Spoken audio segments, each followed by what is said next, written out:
Salut girl et bienvenue au podcast En forme, animé par Coach Ali, où je discute de sujets qui entourent l'entraînement et le développement personnel pour t'aider à devenir une meilleure personne et à avoir de meilleures habitudes de vie. Petite mention si tu l'as remarqué, si jamais tu as envie de t'enregistrer un podcast avec une équipe d'experts et dans un studio aussi beau qu'ici, sincèrement, je te suggère fortement le studio Les Remarqués, c'est The Place. Donc aujourd'hui, je vais aborder les 3 morphotypes. Je vais aborder l'ectomorphe, le mésomorphe et l'endomorphe parce que j'ai envie que tu comprennes c'est quoi ta morphologie, puis quelle influence que ça a, quel impact il faut que tu fasses au niveau de l'entraînement, puis au niveau alimentaire également pour t'aider à atteindre tes résultats. Donc, j'ai remarqué justement, on a mis des posts récemment sur l'Instagram En forme concernant les 3 morphotypes, puis j'ai eu beaucoup de questionnements, d'où l'idée de faire un épisode podcast sur ce sujet. Alors, avant de t'expliquer les 3 morphologies qui sont différentes, je veux t'expliquer un petit peu comme les impacts que ça peut avoir, parce qu'il y en a beaucoup. Dis-toi que quand on parle de morphologie, c'est dans tes gènes, OK? C'est dans ta génétique, c'est dans ton ADN. Donc, il y a certainement une dominance que tu as au niveau de la morphologie que ça va avoir un impact à plusieurs niveaux. C'est un petit peu comme un véhicule, tu sais, sa carrosserie, tout ça, on veut comprendre c'est quoi le meilleur carburant qu'on devrait lui donner. Bien, c'est la même chose avec ton corps. Puis je trouve ça vraiment drôle de faire une comparaison avec des chars. Mais c'est un petit peu le même principe, OK? Donc, dis-toi que les impacts que ça a, première chose, ça a un impact sur ta densité osseuse. Il y en a qui vont avoir une bonne densité osseuse, tandis qu'il y en a qui vont avoir une plus petite densité osseuse, puis des plus petites articulations aussi, beaucoup plus fines. Donc, c'est sûr qu'ils ont plus de risques aussi des fois de se blesser. Parfois, on a plus de risques aussi de développer des maladies, tu sais, au niveau articulaire, l'arthrose, l'arthrite aussi. Fait que c'est sûr que ça a une certaine influence. Dis-toi que ça peut avoir une influence aussi au niveau de ta densité musculaire. Certains morphotypes vont avoir plus de facilité à prendre la masse musculaire versus qu'il y en a qui vont avoir plus de difficultés. Fait que c'est sûr que la programmation au niveau de l'entraînement va avoir une influence sur tes objectifs de renforcement musculaire. Ensuite de ça, on a aussi le métabolisme. Il y en a qui vont avoir un métabolisme de base beaucoup plus rapide, donc vont brûler beaucoup plus de calories, donc vont avoir tendance à perdre du gras plus facilement, tandis que d'autres vont avoir un métabolisme qui est beaucoup plus lent, donc perte de gras plus difficile et plus longue aussi. OK? Puis au niveau des dépenses énergétiques, même chose, ça va être plus difficile de brûler plus de calories.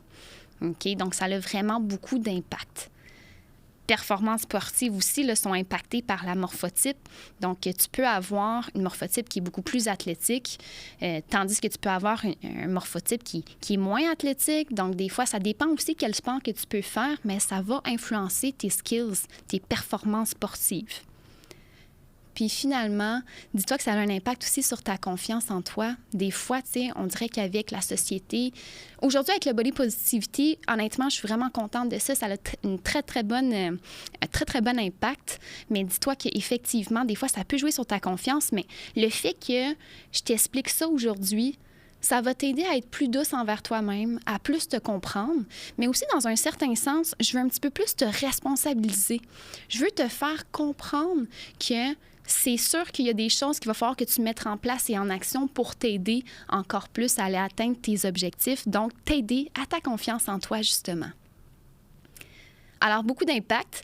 Je veux t'expliquer chacun des morphotypes, puis je vais même te donner des exemples pour t'aider à comprendre. Donc, le premier morphotype, c'est l'ectomorphe. L'ectomorphe, c'est souvent des shapes qui sont un petit peu plus fines, un petit peu plus minces. Dis-toi qu'on parle ici de, mettons, des épaules un petit peu plus étroites, une taille aussi qui est plus fine. On parle de densité osseuse un petit peu moins lourde. On parle d'articulations aussi qui sont plus fines. On parle d'un métabolisme aussi qui est plus rapide. Fait que, tu sais, là, le genre de personne, tu sais, qui est comme... Tu as sûrement une sœur, une cousine, ou peut-être que c'est toi, que tu peux manger plein de choses, des cochonneries, puis ça paraîtra pas parce que ton métabolisme est tellement rapide que tu vas brûler des calories rapidement.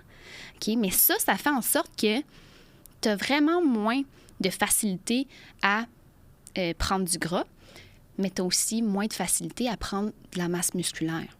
OK? Donc, c'est sûr que c'est plus difficile pour ces personnes-là. Puis il n'y a pas tu sais, honnêtement, moi, tu sais, les affaires d'entendre, mais là, pour toi, c'est facile d'être mince. Ouais, mais ça vient aussi avec son lot que souvent, ces personnes-là, leur objectif, c'est de prendre de la masse musculaire puis prendre un peu de gras aussi, tu sais. Fait que c'est pour ça qu'il faut faire attention à comment qu'on parle, puis c'est pour ça aussi qu'il faut comprendre les morphotypes. Puis il faut que tu comprennes que les gens autour de toi ont différentes morphotypes que la tienne. OK? Fait que c'est vraiment ça au niveau de tout ce qui est ectomorphe. Dis-toi des exemples de filles ectomorphes. On parle ici de Taylor Swift. On parle de la chanteuse Ariana Grande aussi. Tu vois que c'est plus fin comme shape. C'est vraiment comme plus étroit aussi. Les articulations un petit peu plus petites. Fait que ça ressemble à ça côté ectomorphe. Donc, au niveau de mésomorphe, on a vraiment une largeur d'épaule qui est beaucoup plus large. On a une taille qui est vraiment plus affinée. On parle ici d'une facilité à prendre de la masse musculaire. On a un métabolisme aussi qui a tendance à être un petit peu plus rapide que lent. Donc, on a quand même une plus grande facilité à perdre du gras qu'à en prendre.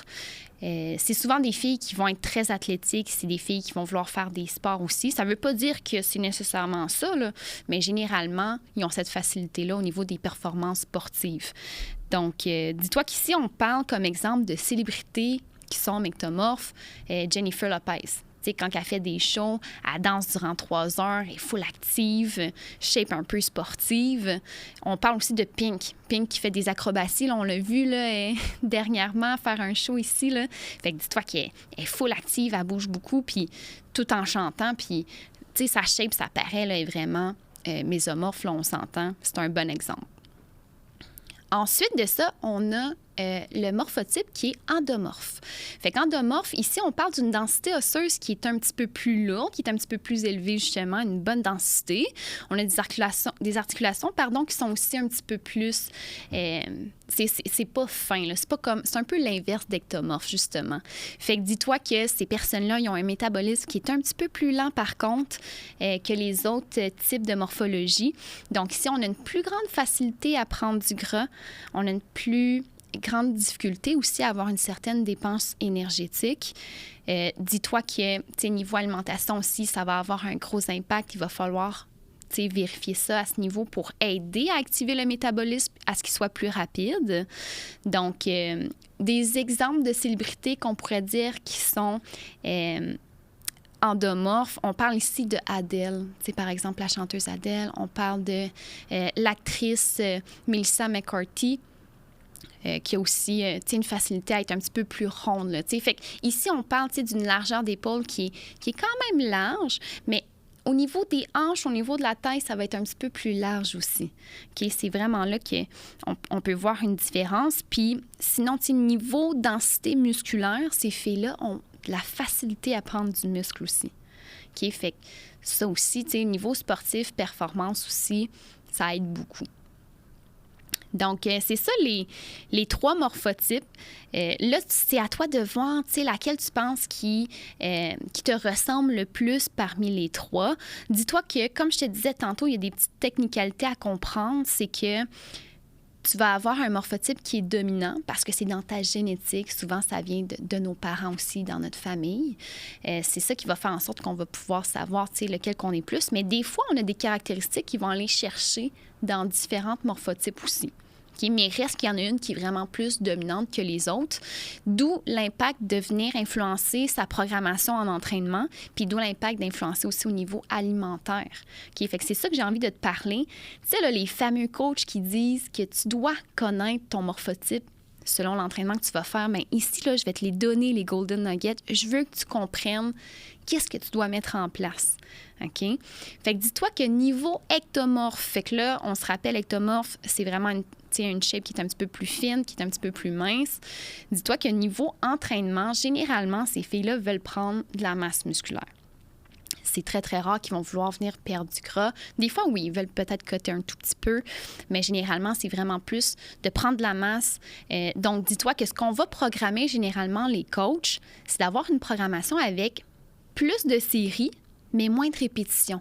Fait qu'on va aller chercher un petit peu plus d'hypertrophie vers le gain de force. On va aller chercher des charges qui sont plus lourdes. Là, on va faire des répétitions entre 5 et 8 pour permettre de prendre vraiment de la charge lourde. Puis généralement, dans la programmation, les temps de repos vont être plus longs pour laisser le temps au corps de récupérer et de repartir avec cette charge lourde-là.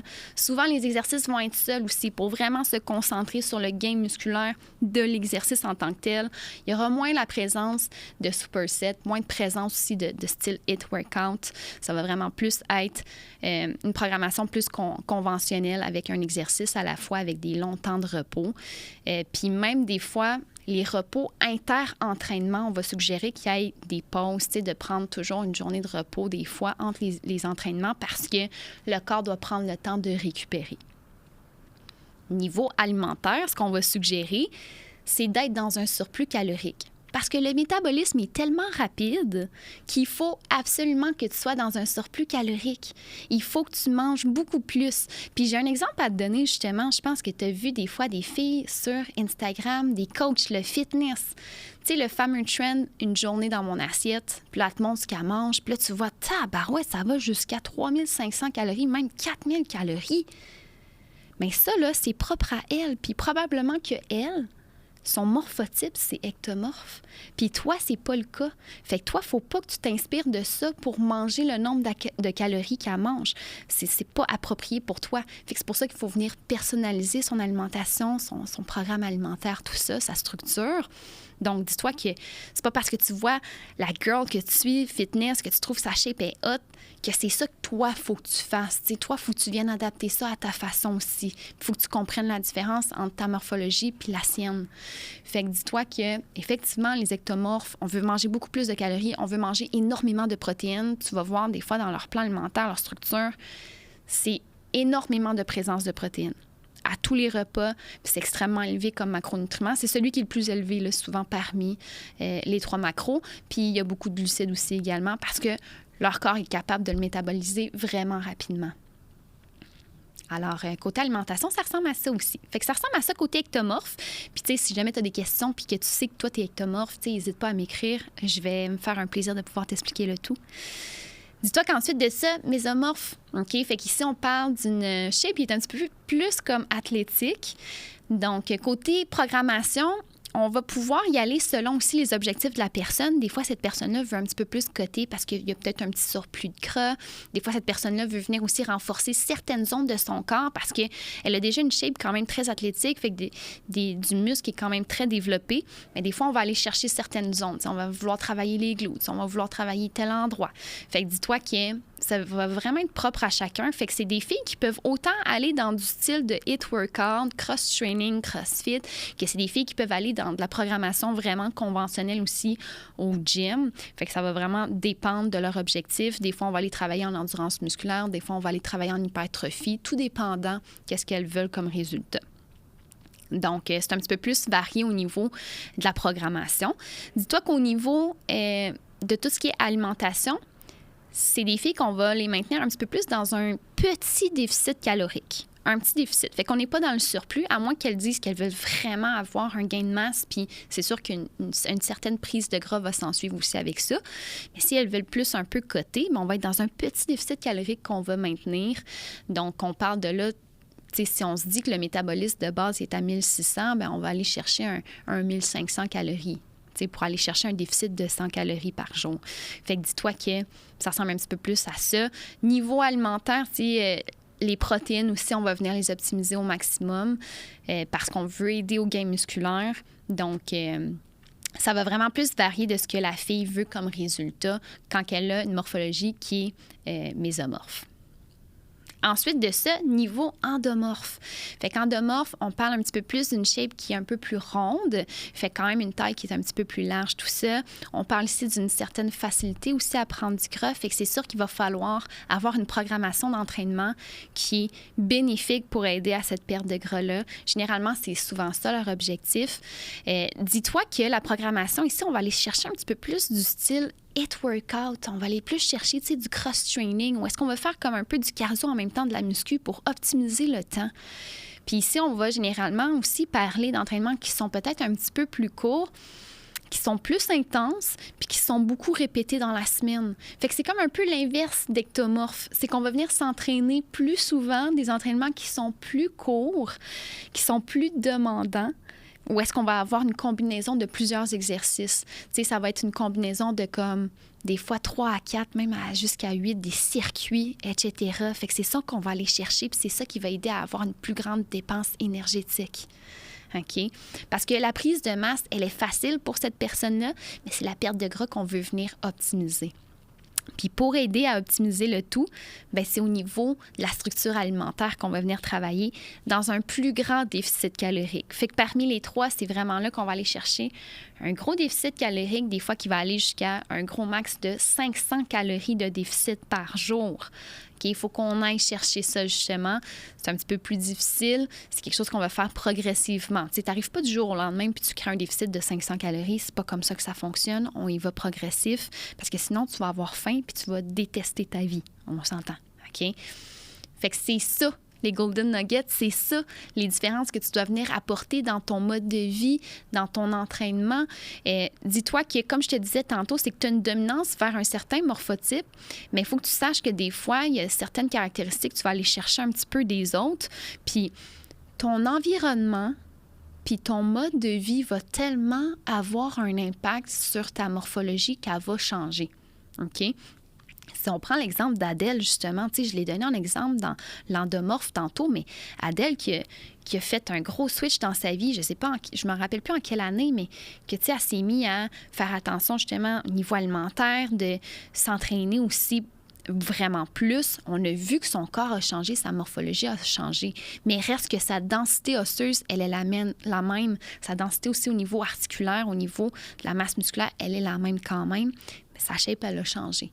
Fait que toi aussi, dis-toi que tu as ce potentiel-là à changer ta morphologie parce que mieux tu vas comprendre comment tu réagis puis comment ton corps fonctionne, plus tu vas pouvoir mettre les actions pour aller vers les objectifs que tu veux atteindre. OK? Puis, il y a d'autres facteurs aussi qui peuvent influencer, veux pas, ta morphologie.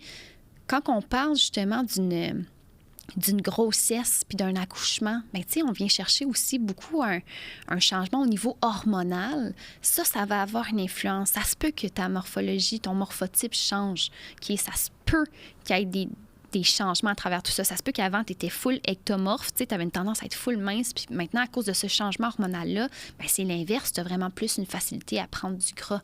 Fait qu'il faut être aussi consciencieuse qu'effectivement, ça peut changer, tout dépendant des facteurs environnementaux ou de ton lifestyle, ton mode de vie. OK? Fait qu'il y a des choses qui changent. Le vieillissement aussi. Tu sais, on le sait, là, quand on vieillit, puis quand que, justement, on arrive vers la préménopause, la ménopause, bien, il y a ce changement hormonal-là aussi qui s'ensuit, que ton corps change. J'en ai vu là, des filles, des clientes à moi, qu'on réalise que leur corps change avec la préménopause puis le changement hormonal. Tu sais, il y avait cette facilité-là avant à prendre du muscle. Ils n'ont plus cette facilité-là maintenant. Ça change. OK? Fait qu'il faut vraiment juste être consciencieuse. Donc c'est pas mal ça, OK, concernant les morphotypes. Honnêtement, je pourrais aller en long et en large, mais sincèrement, je pense que c'est vraiment ce qui est pertinent pour toi de savoir actuellement puis comment que tu peux influencer ton lifestyle, tu sais, ton mode de vie autour de ça. Reste que l'objectif, c'est d'avoir un lifestyle qui est sain. L'objectif, c'est de venir tout aligner aussi au niveau de ton mode de vie. C'est le sommeil, ta gestion de stress, ton alimentation, tes entraînements, veux pas ta constance dans tes trainings. Fait que, tout ça, là, dis-toi que si pour toi, c'est difficile aussi de savoir quoi mettre en action, les entraîneurs sont là pour ça, OK? Je veux vraiment que tu prennes le temps de m'écrire si jamais tu as des questions face à ça. N'oublie pas que le podcast En Forme, c'est un dérivé de la business d'En Forme qu'on aide plusieurs femmes à changer, OK? Donc, rappelle-toi que on est là pour t'aider. Justement, j'offre une rencontre aussi qui est totalement gratuite. C'est vraiment à titre informatif pour te donner plus d'informations. Donc, gêne-toi surtout pas. Pour le podcast, si jamais tu penses qu'il y a une fille dans ton entourage que ça serait intéressant de savoir ces informations-là, partage-y. Je pense que ça va lui faire plaisir d'avoir plus d'infos. Je t'invite à laisser un 5 étoiles, à commenter, puis abonne-toi à la chaîne, s'il te plaît. OK? Ça fait toujours plaisir de voir qu'il y a des gens qui s'abonnent. Si tu m'écoutes à toutes les semaines, abonne-toi, s'il te plaît. Donc, c'est tout pour aujourd'hui. Si jamais tu as des questions, écris en commentaire ou écris-moi directement. Et on se voit à un prochain épisode.